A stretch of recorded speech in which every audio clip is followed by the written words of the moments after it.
Small issue. Okay, so there'll be some people trickling in, but there was also a lot of people that said, Ian, you changed the date, I can't come. So what we're going to do tonight is this. Everybody sign in. Got to print your name so they can be read. So everybody make sure they print their name so it can be read. So here's what we're going to do tonight. We're going to have a little bit of a, you can move. You guys don't want to move up? You want to stay back there? Okay. So here's what we're going to do. Well, first of all, you probably saw a lot of people leaving. So we're doing a mini boot camp, right? So there was all these people. There was, we were full. So there was about 100 people who said, I didn't get to be a part of the first boot camp. I didn't get to be a part of the second boot camp. So what I said was, well, you know what? Are you recording? Oh, not good. Hey, everybody. This is our wrap-up session of Leadership Boot Camp, the community track in Fort McMurray. And we're just chatting, and I'm glad you could join the archive. So what we did was, there was this time between when we do the RMWB session and your session, and then your session ended, but we still have Janvier's session. Like, you're not supposed to be here right now. We're supposed to end last week, right? So I said, you know what? There's an hour and a half in there where I'm just going to be sitting at the hotel. So let's just throw it open again. But obviously, you can't do 15 weeks. You can only do, 3 weeks. So we're doing this mini boot camp, right? A mini boot camp. And we had, we were full. We had to bring in more chairs. So that's a good thing. And then there was people that couldn't come because of the change as well. So you might have seen them leaving, so you know what it was going on. So tonight what we're going to do is we're going to do a recap, a debrief. What did you learn? What did you take? I've got some thoughts that I'd like to share as well. Then I'm going to give you your final assignment. There is a final assignment, and I'll be giving you that tonight. And then we're going to give you your certificates. We have certificates to give you. Now, for those of you that aren't here tonight, we're going to be able to email or mail you your final certificate. And so we'll be contacting you via email to make sure that you get your certificate. I know, you wonder if there's anybody even paying attention, right? But you know they are. Now, side note, so I know how many times you open an email. I know how long you watched a video. I know. Right now, everyone's like, holy crap, he knows. And I know all of you people that were like, you're the greatest, Ian. Never opened an email. Never watched a video. You're the greatest. Really? How come you never watch? Just so you know, my view is really big on my email. There you go. There you go.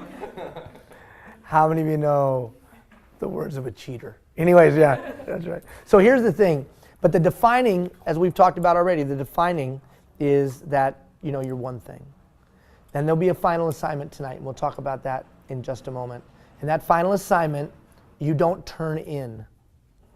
I'll never know if you do the final assignment. Just a side note, but we'll talk more about it in just a second. Somebody tell me something that you are taking away from this 15 weeks. What is 15 weeks for you, or what did you grow or learn, or what are you taking away? Yeah? The thing that really resonated with me was your seconds of the day. Mm-hmm. So actually managing your time. Now, I tried to work it out to open up my emails a certain time of the day. I found that didn't personally work for me, but since we went through that, I have been more cognizant of, scheduling my day and putting it into a calendar on my phone so that I can view, okay, what's going on, and become more organized. And while it's not something that I have perfected by any means as of yet, I've become more consciously aware of it, and I'm trying to change that. Very good. Excellent. Okay, somebody else. Yes, sir. So, to be honest, I once listened to all of your lectures, just because I was on a weird schedule to turn around nights and days. But one of the key learnings that, build trust, that was, I think, your second lecture or third. So I really implemented it. So after listening to you, so what I did, whenever I made a commitment to someone, I do my best to fulfill that. For example, if I say, I'll be there at 5:15, I make sure that I'm there. But before I was like, okay, 5 minutes, 10 minutes are okay. But when you build trust, then you can become a good leader as well. So that was I was. And have you seen an improvement? Oh yeah, a lot. Good for you. People started honoring my word when I say I will be there. say, like before it was like, oh yeah, you say this and you were always like 10 minutes late, 15 minutes late. But no, this saw me a couple of times. So you know what, when he says something, he's on time. So that was a good improvement I saw like in myself in a few weeks. Good for you. All right, somebody else. Yes, John. The exercise of 2 ears, 1 mouth was really important for me because sometimes I think I have 2 mouths. And so being consciously aware, and I'd have to remind myself before I'd have a meeting with someone, this is about them, this is all about them. The whole time, I'd have to always be thinking it. Are you better today at it? I'm better today than I was before. Yeah. I still need... Sure, still but need you're that. better today. Oh, much, yes. And one thing that I would remind you of in all of these dynamics is and I mentioned it to you once before, you may recall, the concept of a personal record. So as a track coach, I used to coach track and I had great athletes and they were highly successful, but they didn't always win. And so in a track event, you sometimes you could run the fastest time in your life and get last place. So are you going to be sad about that? You just ran the fastest time in your life. And so I would emphasize the personal record. You just ran the fastest time of your life. So if today you listened more than you did yesterday, it was the greatest day of your life in that area, right?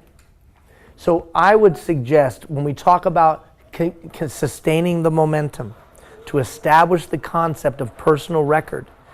Today I was better than I was the day before. How can anybody complain about that? My daughter Nia swam in a swimming meet the other day and she got 3rd.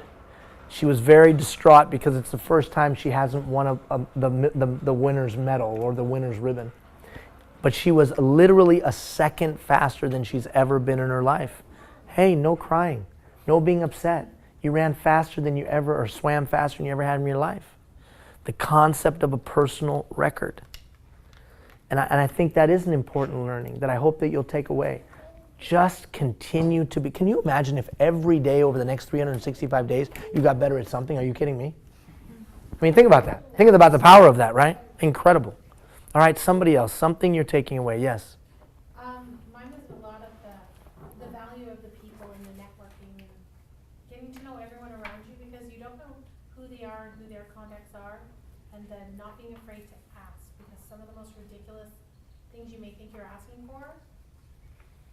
You know, it's like the prettiest girl that never gets asked to the prom because everyone figures she has a date, right? You figure people aren't going to do something because they're too busy, yet no one ever asks them, right? So the stuff you can get if you're willing to take the chance to either ask or say, hey, do you know someone who, and just getting out there and making those contacts.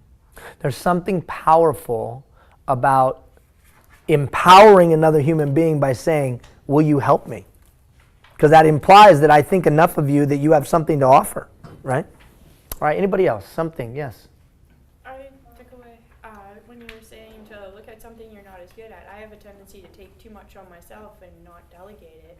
And for the past, usually when we get summer students, we have them that they all go to different departments. Well, this week, 9 o'clock Monday morning last week, I was handed all the summer students and told to make them all work for a common goal.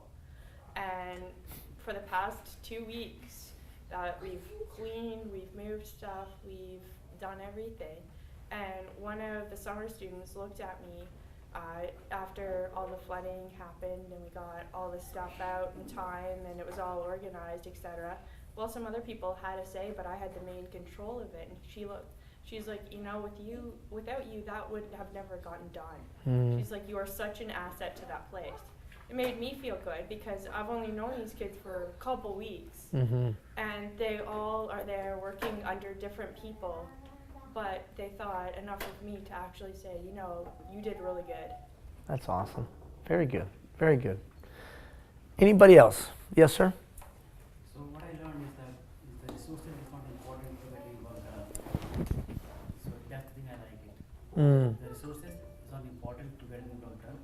It's the why, like, that's important. It is the why, isn't it? You know, one of the things that I hope that you'll thoughtfully consider in the coming months, remember that learning portal will be available to you, right? And if that learning portal is available to you, then I would encourage you to use it.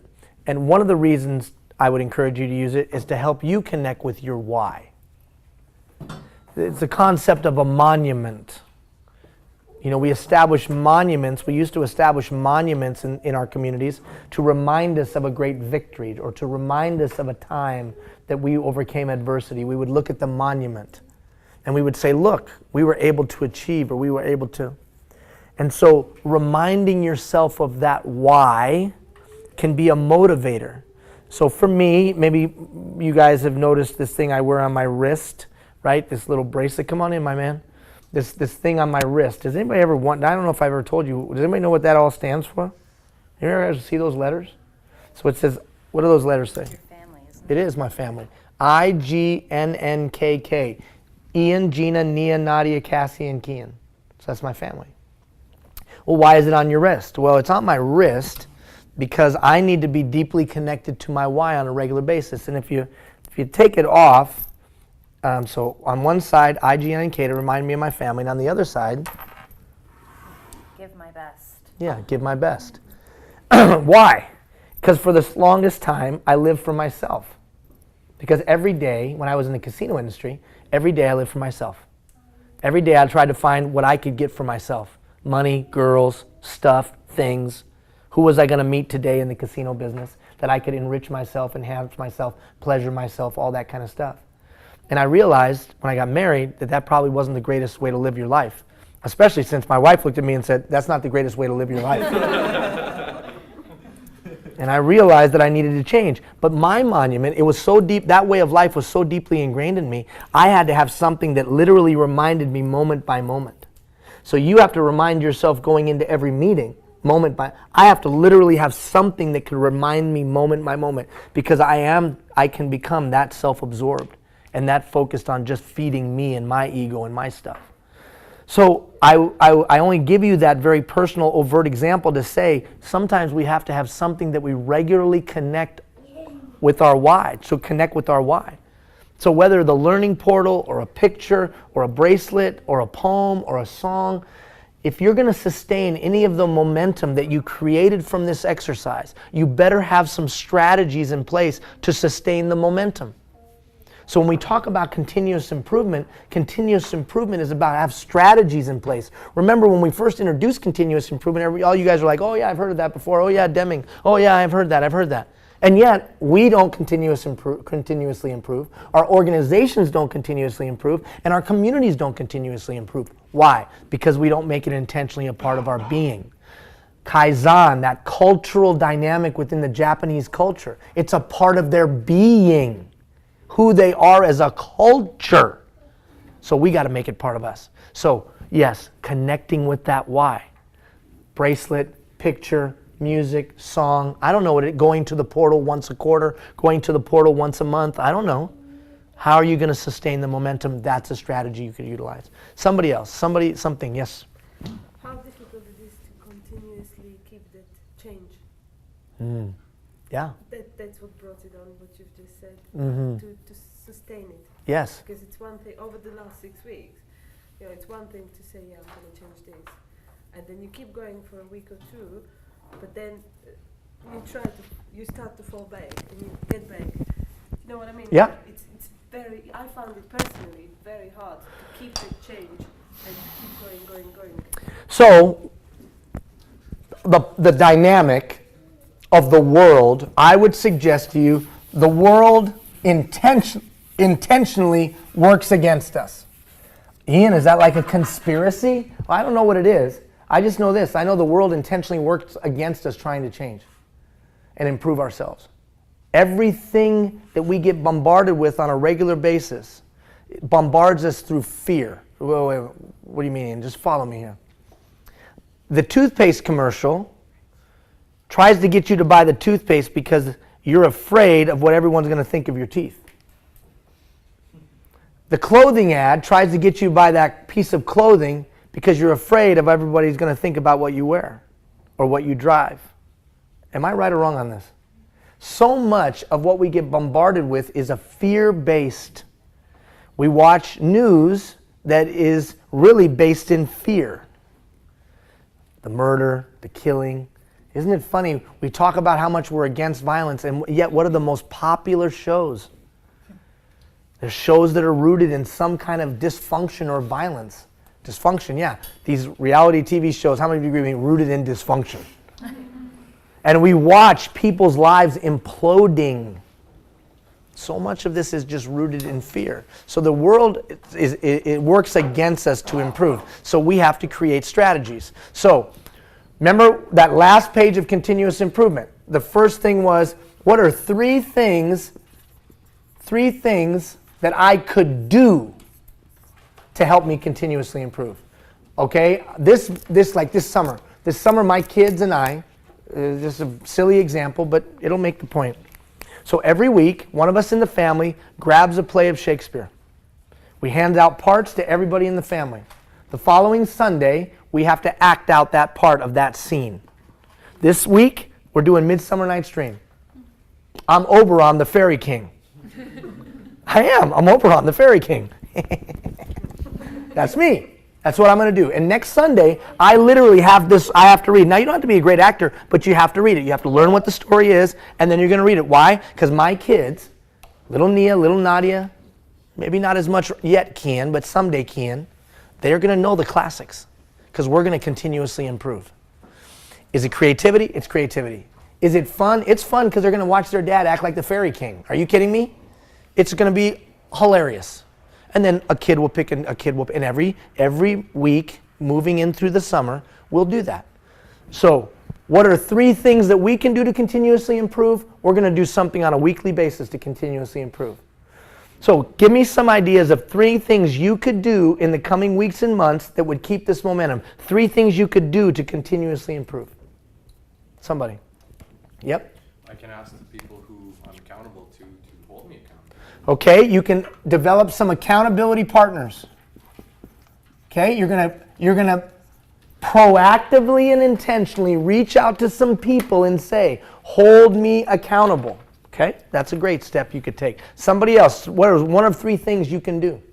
Oh, side note, all of this will die within the next 6 to 8 weeks if you don't have some strategy for continuously improving. So this isn't trite. You better put these steps in place. So he says accountability partner. I say I'm going to do something on a weekly basis to grow myself by reading the classics again. But do you think I'm going to sit down and read Shakespeare? Hell no. But I'll do a fun thing with my kids that will engage them in the classics and I'll learn the classics. Okay, that'll help me. Okay, somebody else. Something you could do. Three things you could do to continuously improve. So somebody else, give me another one. Sort of like networking. Okay. I'll time block some of my 168 hours. I will allocate at least an hour every 2 weeks to professional development and being involved in associations or groups or networking meetings. And I'll put networking in my day timer or in my tool that I use, and then I'll just make sure I allocate a certain amount of hours to it, right? A month. Would that be something she could do? Intentional, proactive, and the like. Somebody else. Something you could do. Practice. I could pick out something I'm going to practice this month. Right? You know, you practice your golf swing, you practice your tennis swing, you practice certain things. Well, why not practice our leadership behaviors intentionally and proactively? How about this one? Could you buy a book? Could you just commit that this summer you're going to pick out a book and you're going to read that book? You're not going to read it in a week, but you give yourself the whole summer to read a certain book. And you'll just make that a part of the tradition of who you are, part of the culture of who you are as a human being. I pick a book out every summer and I read it. There's a guy that I know, he reads his Bible. He reads his Bible. You know, everybody has a different faith. He reads his Bible every year. Starts at the beginning, works all the way through. Starts at the beginning because that's just good for him. That helps him stay grounded and sound and purposeful, and it just keeps him. That's his strategy. Okay, somebody else. Any other things that you could do?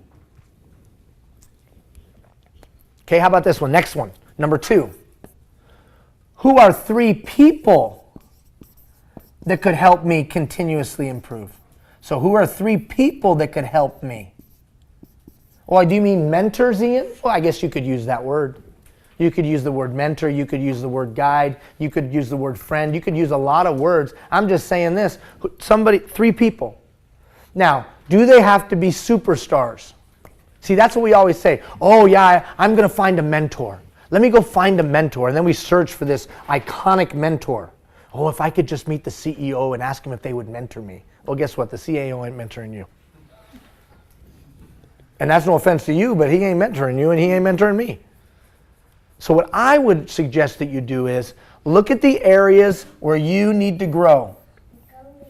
Call them A, call it B, call it C, call it D. And then just look for somebody who's a little bit better at A than you are. Or somebody who's a little bit better at B than you are. Or a little bit better at C than you are. And a little bit better than D that you are. You know, I remember one time, a mentor to me, Angel Diaz. What? Who's Angel Diaz? Oh, he was the janitor.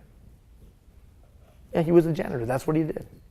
That's what his job was. He was the caretaker, the custodian, whatever term you want to use. He cleaned toilets in the building. That's what he did.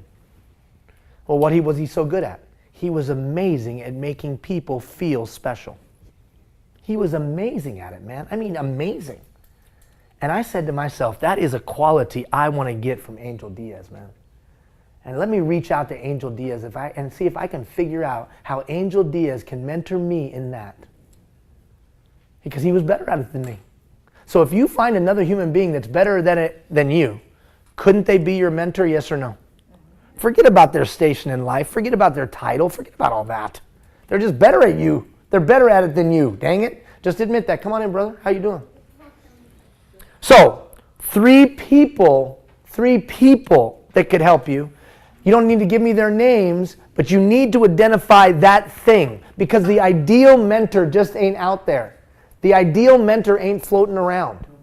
And if they are, they might not have time for you. So instead, take a different approach. Identify those areas you'd like to grow in over the next year. Identify people that you trust or respect in those areas, and then say to them, I'd like you to mentor me in blank. Now, why am I not just walking up to them and saying, I'd like you to mentor me? Because it's too broad. It's too broad and it's overwhelming. Wow. Back away from the car. You're kind of freaky. You're a stalker. Back up. But when you say, I've noticed you're really good at blank, and if that's true, then they go like this, oh yeah, I'm happy to teach you that. That's easy. Because they're good at it, and they know they're good at it, and they're happy to teach you it. Mentor me. Oh my God, no, I can't do that. That's way too big. I want to learn how to organize my finances, and I notice you're really good at that. I want to know how to organize my time. I notice you're really good at that. I want to know how to do this visioning thing. You do a great job of planning. Will you help me with that? I notice you're great at speaking. Will you guide me in that? How many agree with me you're more likely to get some mentors? Okay. Now, and here's a tough one. What are 3 things, number 3, what are 3 things you could do to improve your organization? Now, why do I throw that one in there? Because it's outside of just yourself. Because it's outside of yourself. Why else? Because you got to practice what you preach. See, my hope is this. My hope is that those of you that have participated in the boot camp, those of you that are in the room, or those of you that are watching the archive, that from now on, everywhere you go, you just make it better. Just your very presence in the room makes it better.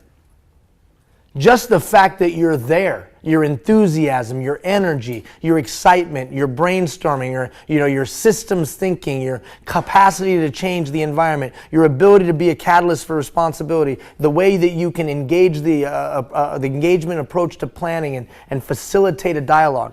Just your very presence in the room makes the situation better.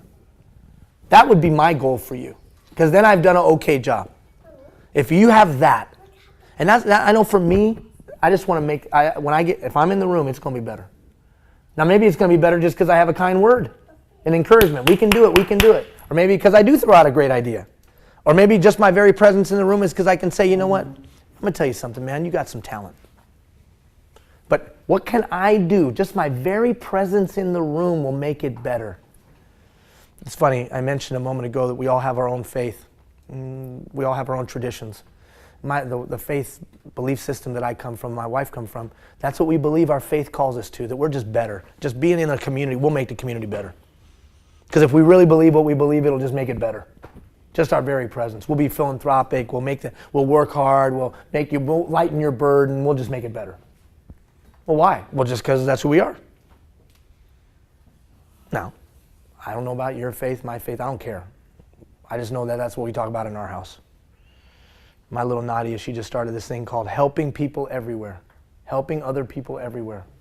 Helping other people everywhere. She started a blog. She got a blog. My 9-year-old has a blog. You can go to Nadia's blog. You know how hot it would be if you went to Nadia's blog and commented on her blog? Her blog is ltbkhope.blogger.com. It's either ltbkhope or hope ltbk. I think it's ltbkhope.blogger.com. Just post. Just send her a little note. Say, Nadia, man. So her thing is now helping other people everywhere. What is that acronym? And Nadia means hope. Hope. So what are you saying? My point is, I know that we're translating it to the second generation. So here's the funny dynamic. I said, what are 3 things you can do to improve your workplace? But maybe it could be, what are 3 things you could do to improve your family? So in the coming weeks, in the coming months, how are you going to intentionally improve your situation? Intentionally improve your family, intentionally improve your neighborhood, intentionally improve your workplace. Why is it so important that we set this goal now? Why is it so important? We're just ending 15 weeks. We're about to bring that to a close. Why is it important to set out something else? Okay, continuing. So the principle is this. Tangible next step. Tangible next step. Momentum stops because there's usually no tangible next step. How many of you know kids that were excellent in secondary school, they have no plan for post-secondary, and they come out and it just goes, because there's no tangible next step. Relationship experts say that when you come out of a relationship, you got to have some kind of tangible next step. Otherwise, you rebound into traditionally a bad relationship, right? How many of you have that t-shirt? It has holes in it, right? So my point is the principle of tangible next step. So one of the reasons why I want you to think about 3 things you could do to improve workplace, family, whatever, tangible next step. The reason we're going into this blog thing with Nadia is Nadia just came out of school. She's about to come out of school, and she has done some amazing things in school. She's going to go into the summer. And all of that will kind of, well, I don't want her to do that. I want her to keep going. She's on a good roll. So pour yourself into this blog thing now, man. So we set it up the other night, and she picked it out, and she's typing in, and I mean, it's amazing what 9-year-olds know how to freaking do today. I mean, it's amazing to me. But it's the principle of the tangible next step. I'm more likely to continue momentum when I have something else to point to. Something else to point to. There's an old saying that says this, where there is no vision, people perish. Where there is no vision, people perish. And I think what the writer really meant was, if I don't have a direction, I don't know what to do, so I kind of just stand there. And so figuratively, I perish, I stop. Principle of tangible next step. So somebody give me something. 3 things you could do to improve your family, your workplace, your community. What's something you could do? Come on, something you could do. Random acts of kindness. Okay, so you could say, this week, I am doing something at least once this week that's totally random, that no one knows that I did. No one knows that I was involved in. I just go do it. Anonymously and secretively. I don't post it on my Facebook page. I don't tweet it. I just go do it. Okay, let's say she committed to that. Let's say she really committed to that. And she went out and did it. Do you think the likelihood of her energy, the juice is flowing, do you think that would subside or increase? It would increase. It would increase. And the likelihood of her continuously improving and the momentum sustaining would increase significantly. Now look how I look at the combination. I create some kind of monument that reminds me of my deep and compelling why. I pick out 3 things that I can do on a regular basis to continuously improve. Accountability partners, read a book, whatever it might be. I get some people that can help me. I get somebody to mentor me in this subject matter, and that subject matter, and that subject matter, and that subject matter. And then I'm always having a next step of something that I'm working on. I'm giving of myself to improve. I'm giving myself to improve. All of that, the cumulative effect of all that, what do you think it would be? What would the cumulative effect of that be? Continuous improvement. In a short period of time, it would be a part of the 80% of my unconscious behavior. I'd have a reminder, whatever that might be, this or something else. I'd have action steps, things that I was regularly doing. I'd have mentors to both hold me accountable and speak into my life for growth and support me in my endeavors. And I would always be working to improve others, which would keep the juices flowing. It's like what do they say, the Dead Sea, right? Why is the Dead Sea dead? Because all the water flows in and it doesn't flow out. It gets caught there. It stops.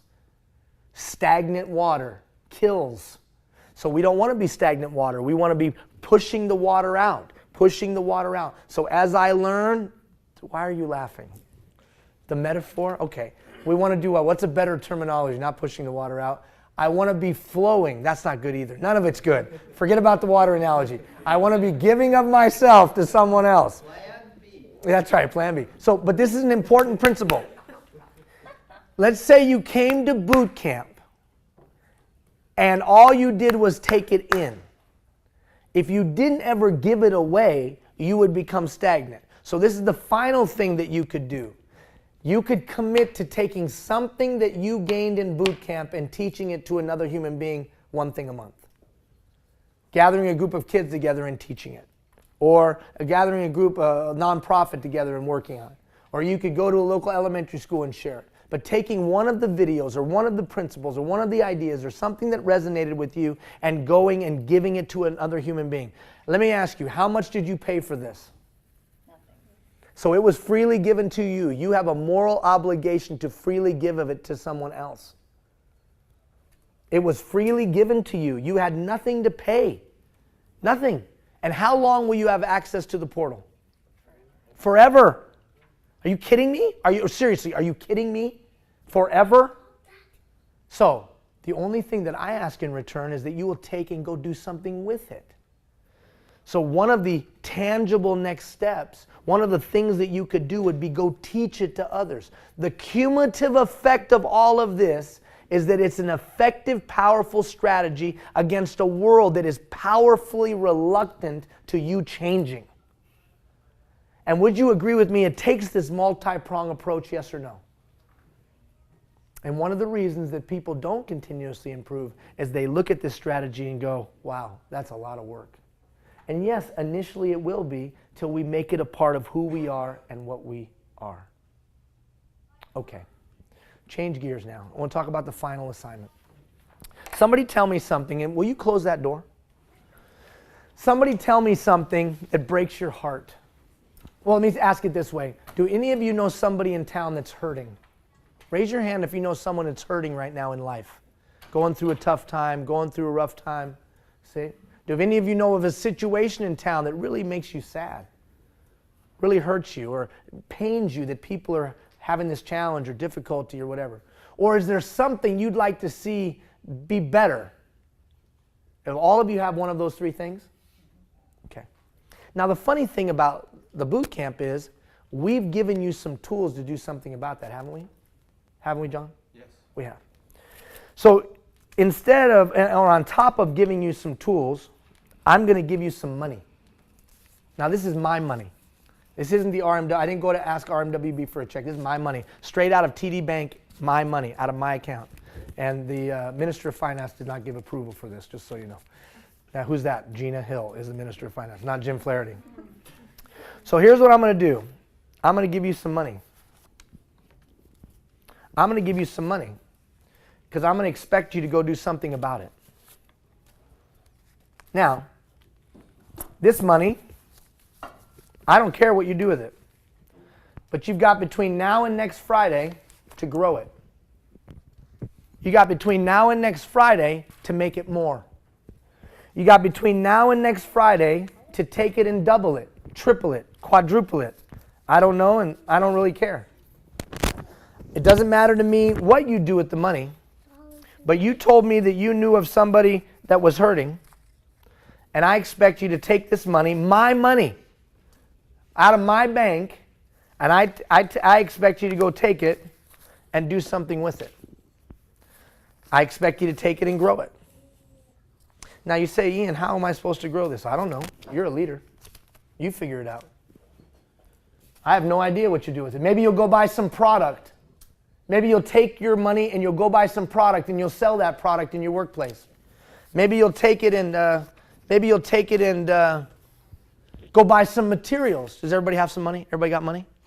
So maybe you'll go and buy some materials and you'll take that material and you'll sell something. You'll make something and then you'll sell it.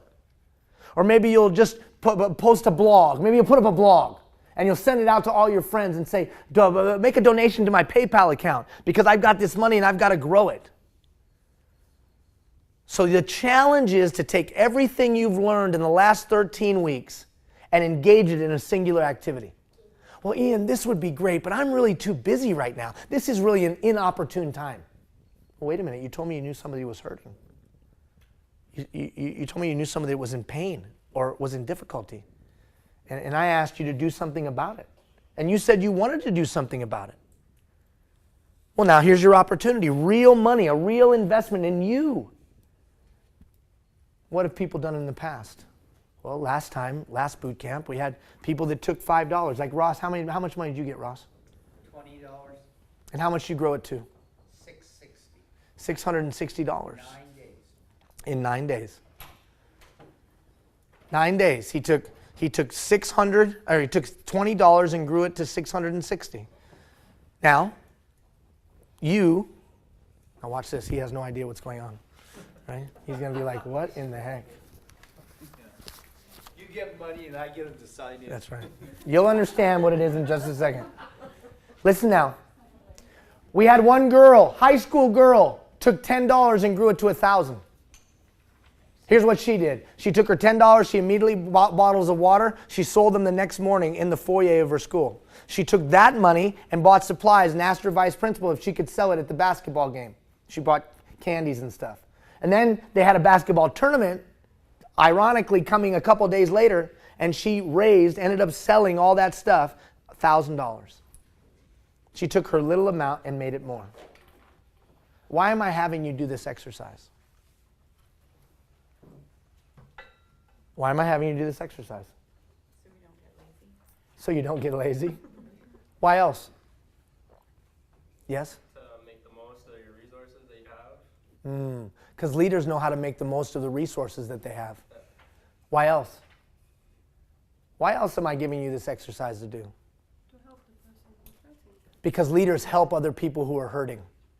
And frankly, it's an investment. I'm literally investing in you. You told me you knew somebody was hurting. I've now equipped you for 13 weeks. You should be a good investment. You should be able to, at minimum, take this and double it.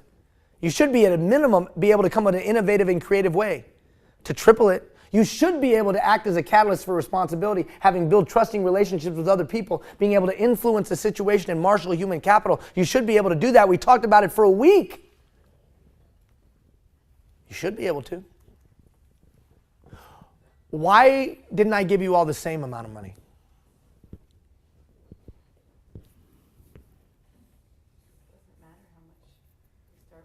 Doesn't matter how much you start with. And primarily, the main reason I didn't give you the same amount of money is because life's not fair. Life's not fair. Life's not fair. Some people can't see. Some people can't hear. Some people come from abusive families. Some people were born with cocaine in their veins. Some people come from rich families, but their parents never spend any time with them. Some people don't speak the language of the country. Life's not fair, man.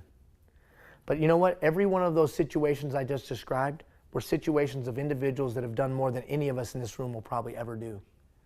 It doesn't matter what I start with. It matters what I do with what I was given. What will you do with what you've just been given? You have talent, you have ability, you have knowledge. And although it may not be convenient, I know it's not convenient. You got a ton going on in your life. You don't have time for between now and next Friday to come up with creative ways to grow it to $600. Or do you? Everything that we've tried to teach you in the last how many ever weeks is embodied in this exercise. innovation, creativity, thinking outside the box, being able to engage stakeholders around you and marshal their effort, marshal their human capital, the ability to be a catalyst to get things done and make things happen. And most importantly, you're going to then take the fruit of your labor and give it to another human being or give it to an organization and ask nothing in return, because we long for leaders like that. That's the kind of leader we long for. How many of you would agree? It's the embodiment of everything that we've looked to teach. Now, here's the funny thing. The funny thing is I'll have no idea whether you do this or not. There will be no follow-up. There will be no email asking you, how did it go? Or post it and tell us what you did. No. And oh, by the way, you're not allowed to tell anybody who gave you the money. You're not allowed to tell anybody that I gave you the money. No. Why? What's that? Because of Gina. Because of Gina, she said. No, not because of Gina. Why'd you say? Well, you're kind of cheating, really. Well, the main reason is because it's not about me. Had nothing to do with me. Who cares who gave you the money? You can say this, I've got this thing I'm involved in, and I've got this exercise to complete, if you want to. I would just say this, I got this money. And I got between now and next Friday to get something done with it. Questions about the exercise? Questions about the exercise? Really, no questions about the exercise? Come on now. Do you want to hear what we do with it? Sure, we can hear some ideas. What do you plan to do with it? Or do you already have a plan? I don't. There's a bunch of things running through my head. Probably the first thing that came to mind is there's someone severely injured at our work site a week ago. I just heard about it today. He said, "Does something that makes you want to cry?" Yeah, that made me want to cry. I'm sure he's got a family and he's in the hospital, and I'm sure he could do something with some money. Well, and you know, in your work site, one person standing up and saying, I've been given $10 anonymously, and I've got to grow it, and I have between now and next Friday to grow it, and I'm dedicating whatever my growth is to this person, I bet you that would rally people. Mm-hmm. Yep. I know of a family, I don't know them personally, but I know of them. It's two boys, one's 21, one's 15. Their mother just died of cancer, and the mother's significant other, they had a joint account, but when she died, they froze the whole entire account, so the family has no access to the funds. The biological father died 6 months ago, so now you've got these two young boys who have no parents, and they have no resources now because everything's been frozen. And there's been a trust fund that's been set up for these boys. So you could grow that. Mm-hmm. Anybody already know what they're going to do? Yes. I do, but I don't know if it's the same thing. Like, I know lots of people are hurting or in need, but last week we had 2 kids in grade 5 come to my door who've decided to start a dog walking business to try and raise money for the shelter, like for the SPCA. I don't know, I want to help them, because as important as it me to help, like, I can help all the people that are hurting around me, but to me, if I'm helping these 2 kids, then I'm helping them become what I want my kids to interact with, who I want in my neighborhood, and I'm helping them to help other people. That's good. Now, one thing I will caution you on, the spirit of the exercise is to grow it. The spirit of the exercise isn't just to give it. Like, don't send me an email and tell me how awesome you are because you handed some man $5. That wasn't the spirit of the exercise. What's an investor do? Some of you know I had some time in the venture capital business. What's an investor look for? A return. Some of you I know are in financial management. I'm looking for a return on my investment. So I handed out today maybe a couple $100, maybe $200-300. I don't know how much it was. Maybe less, maybe more. I handed it out because I believe that you're going to grow it exponentially. We estimate that the last boot camp, all of the participants combined, was around at least $43,000 of philanthropy. I mean, just in Ross alone, 20 to 600. Are you kidding me? So we know it was significant philanthropy. So if I'm giving you $20 or $10 or $5 or $15, it's because I believe you're a good bet. I believe in you, and that's why I'm giving you an investment. Well, but it's not $100, Ian. Okay, it's not $100 because you haven't proven that you're worthy of $100 yet. But I'll tell you right now, if Ross came to me and said, Ian, I need $100, I can almost guarantee he's probably going to grow it to $3 or $4 grand because he took 20 and made it 600. Does that make sense? Yes. Any other thoughts on this exercise? Is it uncomfortable? Is it an uncomfortable exercise, yes or no? Can be. Yes. Why? What if you cannot grow it? Fear of Fear. failure. Fear of failure? Absolutely. Yes? Not the exercise itself. I'm not. I like the whole idea, but taking money from someone and let's say by next Friday I don't deliver. Let's say within this week, God forbid, something happens, and so just that. On a personal note, I'm not comfortable taking. But the intention is still there. I'll try to still do that. But how many of you appreciate his honesty? Because that's what the reality. But I would say this, leaders deal with that every single day. Every day. Me, I deal with that every day. Getting in front of people and I say to myself, even today, guys, I said to myself, I can't possibly have anything to say to these people. These people don't want to hear from me. I can't possibly have anything to impart to them because of life circumstances or challenges or where I screwed up. So you get those thoughts in your head. All leaders do what you're doing right now. That's a natural aspect of it. I don't know any quality leader that I've met that is completely and utterly confident in themselves. And there is that trepidation of ongoing, I'm going to stumble, I'm going to stumble, I'm going to stumble. But what compels me? That deep why. And I hope that's what will compel you. That's why I said, do you know someone who's hurting? Does it break your heart? Does it pain you? Because that's a deep enough compelling why to overcome that fear that you're talking about, that trepidation that you're talking about. I'll tell you a really quick story. I do this with kids. We did this at Farther Merck. We did this at a couple of the high schools and schools, right, Ross? Not here, but in another community. I got an email from a kid. We had been to his community about 6 months before. So this is 6 months after. Dear Mr. Hill, 6 months ago you came to my school. And you came into our classroom, talked about life and leadership, and then you handed out money. You gave me $5. After school that day, I used your $5 to buy Smarties, and I ate them. For the last 5 months, I felt really, really guilty about doing that. True story. Absolutely true story. I want you to know that last week, the guilt was so strong that I knew I had to do something. So I took $5 out of my mom's purse. And I took your $5. Well, it's not my $5, it's your mom's $5. And I grown it. And I want you to know I donated $87 to the SPCA. I just thought you should know. Now, I didn't have the guts to email back and say, you took $5 from your mom.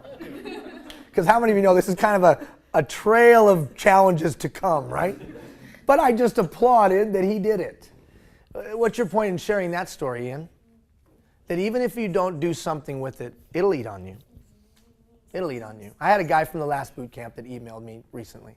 It ate on him. He was too busy. It was Christmas time or holiday season or winter festival time, whatever you celebrate in that time of the year. It was the winter, right? We were coming to the end of the year when we finished last time. And he was too busy. And he took that and he set it aside. Set it aside. But he wanted me to know that he didn't forget it and he did do something with it and raised a couple $100 with it and gave it to charity.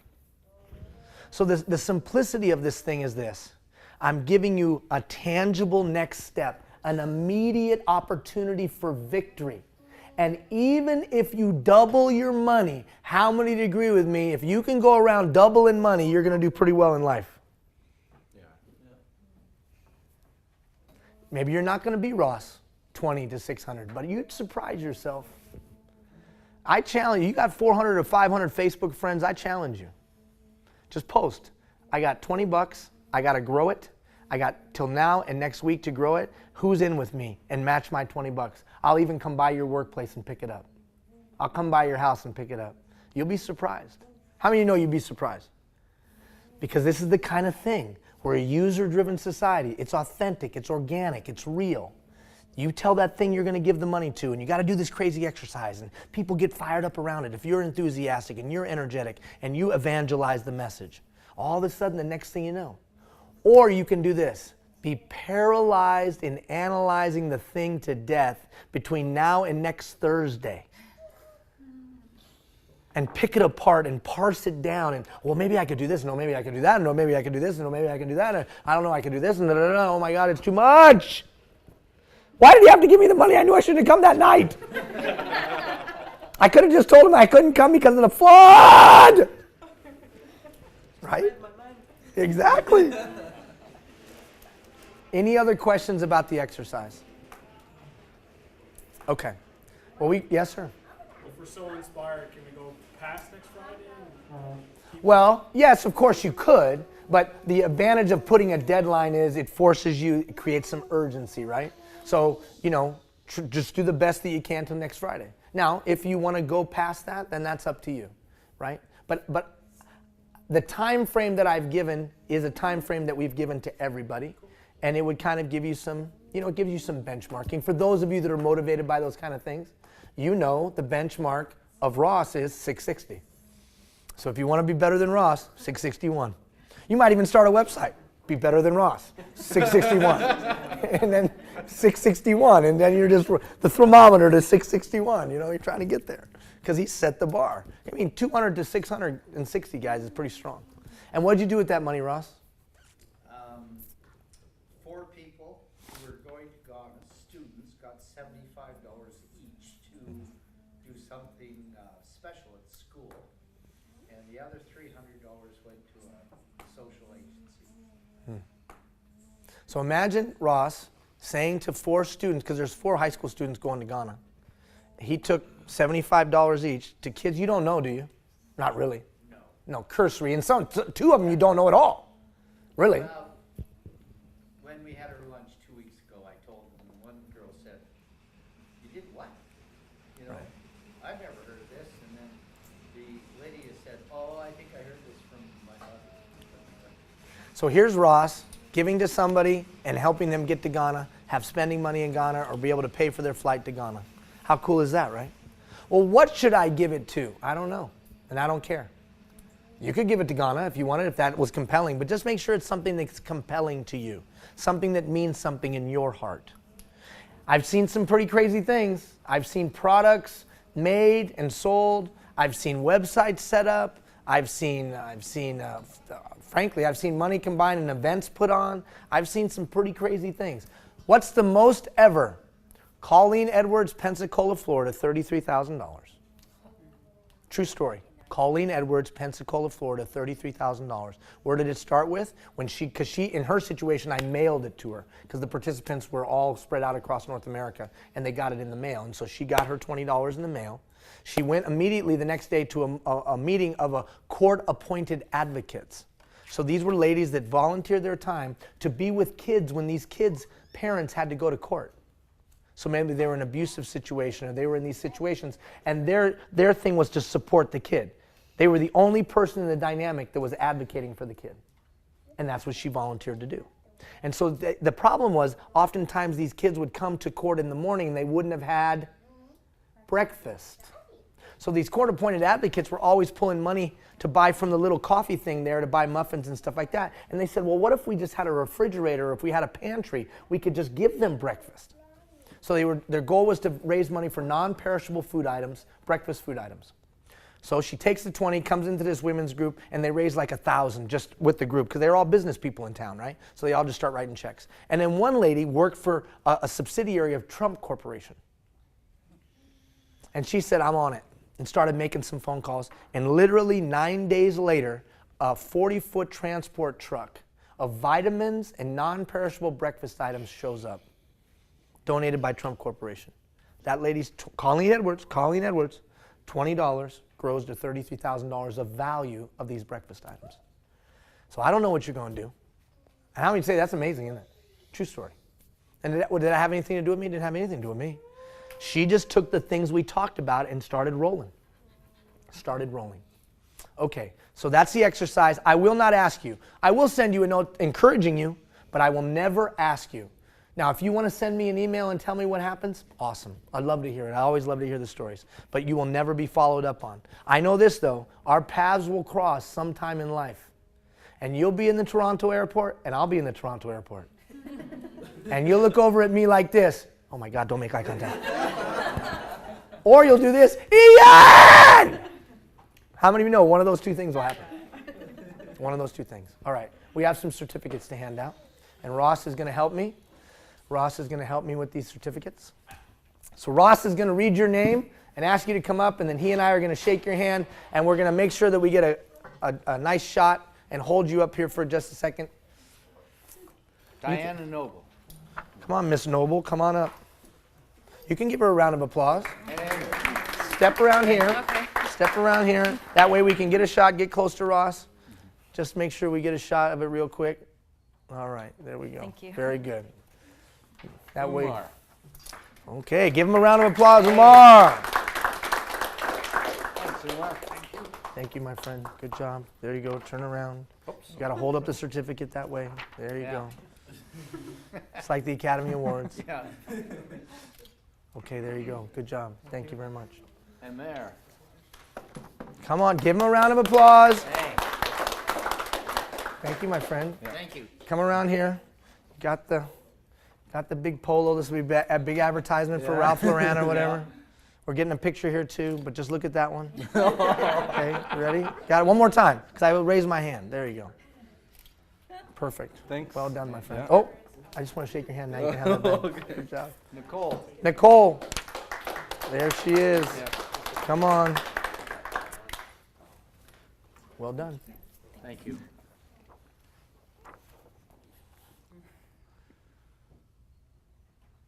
I want to hear a click. Come on. How long do you think I can hold? How long do you think I can suck this gut in? Come on. Did it click? Yeah, it was good. Oh, okay. Okay, there we go. There we go. That's right. Katrina. Katrina. Big round of applause. Now, on a side note, I'm going to say this so we can make it a reality. Now, Katrina and I, over the months, I don't know when it's going to happen, but Katrina and I are going to work together to put on a swim training for professionals in the aquatics profession to learn how to teach kids with autism how to swim. Awesome. And we're going to work on that, right? Yes, we're going to go swimming together. That's right. Okay, good job. Thank you. You're welcome. Is that? No. Here. No. Is that yours? Yeah. Emit. Yeah, big round of applause. Woo!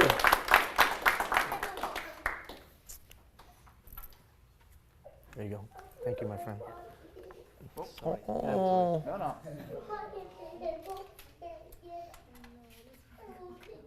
Is he okay? Did he hit himself? Did he fall down? Oh, don't be mad, little man. What's his name? Good work. Appreciate it, okay. Give him a round of applause, would you please? Yeah. Grace. Grace. Give Grace a big round of applause. Thank you very much. There you go. We'll turn you around over here. It's like the Academy Awards. Good? All right. Tamara.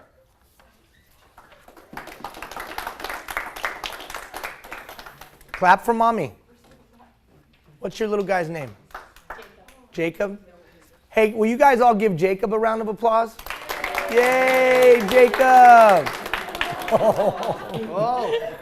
Jacob's like, never mind. You're welcome. Good job. Thank you. Thank Paul. Are you Paul? Oh. I'll get to it. Okay. Allie. you. Yep. Now, Allie, we have to send you a new one because somehow before they got to me, I just noticed there's a little thing. So we'll give you this one, but I'll send you a new one in the mail, okay? Thanks. Thank you. Thank you very much. Thank you. Good? Good? All right, good job. Trevor. Come on, Trevor. Yes. Give Trevor a big round of applause. Thank you, sir. Turn you around here. Diane's got the snapwood buffalo thing going on. Very good. Okay. Thank you very much. Allison.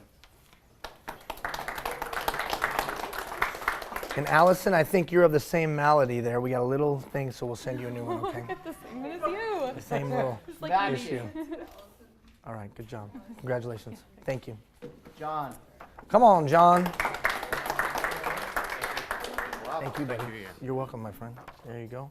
Turn it around. Yeah? Tim? Okay, good job. Oh, one more. Yeah, good job. Thank you, Ian. Thank you, my friend. You're welcome. Susan. Come on, Susan. Woo! Good job. Susan's like, give me that. Did you get a picture? Did you get it? Okay. Okay, perfect. Quasum. Big round of applause. Thank you. Thank you, my friend.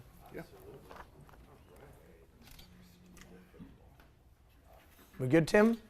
Okay, Yeah. good job. You're welcome. Colton. My man! Thanks for coming up here. How are you, my friend? There you Pretty go, good. buddy. Sorry, I'm late. That's okay. I'm just glad you're here. We good?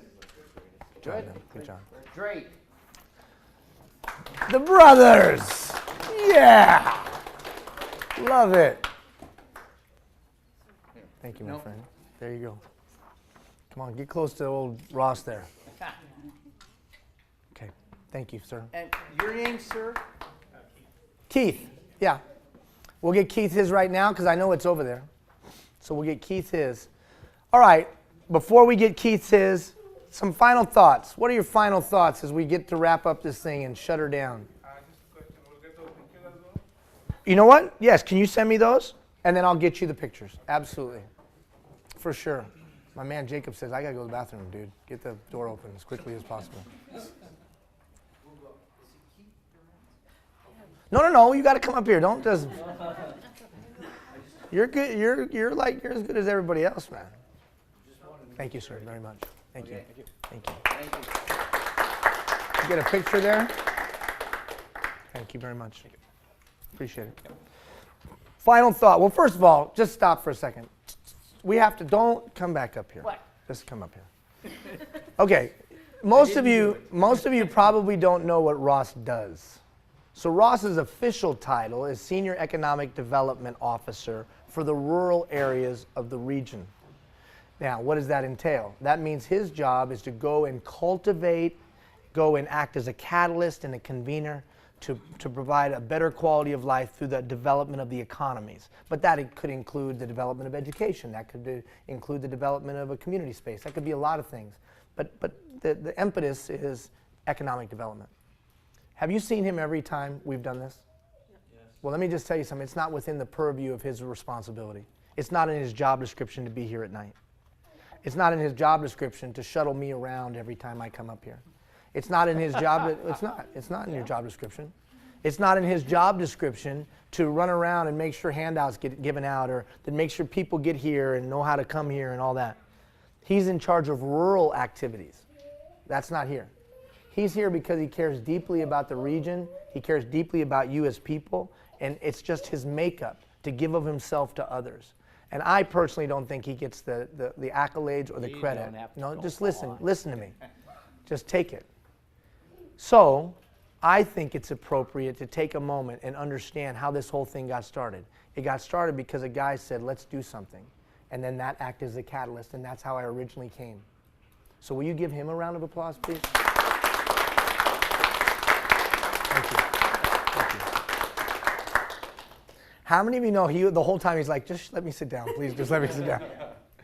It's a whole nother note. So that guy back there is a fireman. He's a fireman for the community. That's what he does. But he also owns a company. His company's name is Epic Productions. When we first started doing this thing last time, we were just having some challenges with the streaming and it just wasn't working. And in a panic, I sent an email to Epic Productions. And I got a phone call back from his partner, James. All of you remember James? And the next thing I know, these guys stepped up and they raised the level of everything that we were doing. Now, I have a production company. I know how it should work. And it just wasn't working that way. And we got these guys in and it started working that way. So they've done a great job of coming up with unique ways to serve the rural areas when we go out there. You know, in the rural areas, everybody gets a thumb drive of the video. The next day they can go to the local municipal office and pick up a thumb drive of the night before. How cool is that, right? So if they don't have high-speed internet, they can get, so you can do it on the internet or they can get it from a thumb drive. They come up with an innovative way that before they left the building, it was copied and available, and then they could make copies the next day. Is that cool? That's because of Epic Production. So if you have production needs, if you have video needs, if you have training needs, because out of this is a partnership and an alliance that we're going to, you know, the learning portal that we have, they're now going to be able to provide learning portals to their customers, or portals to house videos and text and all that kind of stuff. So they're going to be doing that for the region and for the community. So will you give Tim and Epic Productions a big round of applause? Okay, and then lastly, if you think this was of value, then you have to remember that this was a project. I don't want to call it a demonstration project, but this was a project to prove a point. And the point was that when you equip citizens, give them the tools that they need, they will go build a better community. So really, the proof of whether this has been a valuable experience will come now. Will you go serve on a board or a commission? Will you go get involved in a nonprofit? Will you go and enhance the one you're already involved in? When the call goes out for help or for volunteers, will you show up? Will you make your workplace better? Will you make your neighborhood better, or the apartment complex you live in better? That's how we'll know whether this was of value or not. If a year from now, 1,000 boot camp participants have done nothing to make the community better, then I failed. And that this initiative failed, and this project failed. Remember, we did this because we were trying to build a community that would be a beacon of light and a beacon of hope to communities across Alberta and across Canada and beyond. That you could create a community that would be a definer of a time and space, and that people 100 years, 200 and 500 years from now would look back and say, look, that was the next Athens. So that's big talk, I know, but I think the potential is there. But it won't happen on a macro scale, it'll happen on a micro scale. You and you and you and you and you and you and you and you. And the collective of that will make a significant impact. If you think it was of value for you personally, tell somebody.